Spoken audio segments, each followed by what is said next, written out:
China announced sanctions on 28 Americans, many of whom were part of President Trump's administration. The list includes former Secretary of State Mike Pompeo, former White House advisor Steve Bannon, and former trade advisor Peter Navarro. Joining me right now in a Fox Business exclusive is former Secretary of State Mike Pompeo. Secretary, thanks very much for being here. What has been the fallout from the sanctioning of you from the Communist Party? Well, Maria, good morning. Thanks for having me on the show.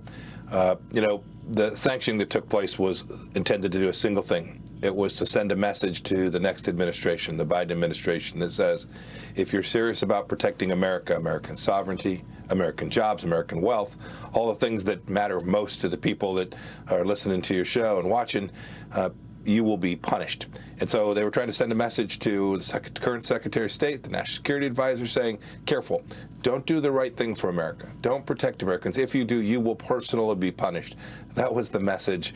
It's kind of a badge of honor in some ways. We took seriously 50 years of failed policy from America flipped on its head, and we put a real premium on protecting Americans from the threat that the Chinese Communist Party presents to each and every one of us.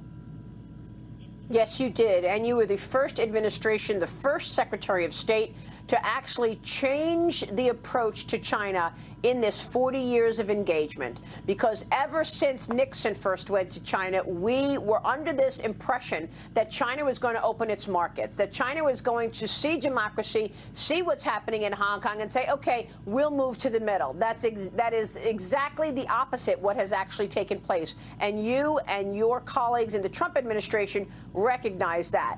Is that a fair statement? It is, Maria. We recognize that the strategy that had been in place, this is Republican and Democrats both, this isn't partisan, the strategy that had been in place for decades was one of appeasement, of tolerance. It was about chasing a dollar for some cheap labor inside of China, with a huge detriment to the ordinary citizens all across America. Tens of millions of jobs lost because the United States refused to tell the Chinese, you can't dump your products here. You can't steal our intellectual property. President Trump and our administration turned that on its head. We allowed them to grow and build out their military on the backs of American wealth that was transferred to them over all of these 40 years. They now have a gigantic capacity, military capacity in the People's Liberation Army. And then, Maria, we did one of the worst things. We let them inside the gates. We let them come lobby here. We let them come influence here.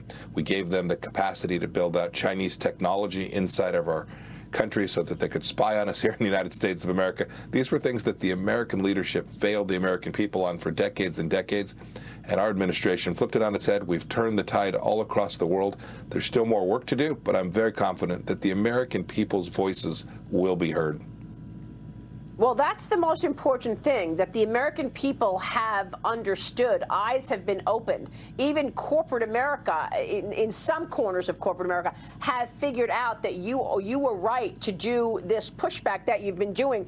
Also, there are other tests. I mean, one test is that sanctions for the Biden administration, but also Chinese bombers practicing mock attack on the USS Theodore Roosevelt. Chinese bombers going into Taiwanese airspace and water space. Look, I want to keep talking about China, but let me just ask you this before I move on to other things and then get back to China. Did we hear from the Biden administration? Sanctioning a former Secretary of State is a big deal. Shouldn't we have the commander-in-chief come out and tell Beijing right up front, you will not sanction Mike Pompeo, you will not sanction former government officials. This is nonsense to us. We haven't heard a peep out of Joe Biden on any of this. Is that right? It's the obligation of every administration to protect the previous administration and all the people who are working on behalf of the United States government. I hope they'll do that. But more importantly than protecting myself or others, this is bigger. You know, you gave the jobs report as you opened this segment. This policy with China matters to every one of the people who is out there seeking employment. If we get this wrong, Maria, we will live in a world that is so deeply different. We will see these sanctions on our leaders pale in comparison to the pain and the absence of prosperity that will be here in the United States of America if we don't get this right. It's one of the things I'm proudest of that we did. We protected American jobs. We protected American businesses. We made sure that our intellectual property was in a better place. These are the things that will ultimately matter. I hope this administration will hear these voices. The American people are now aware.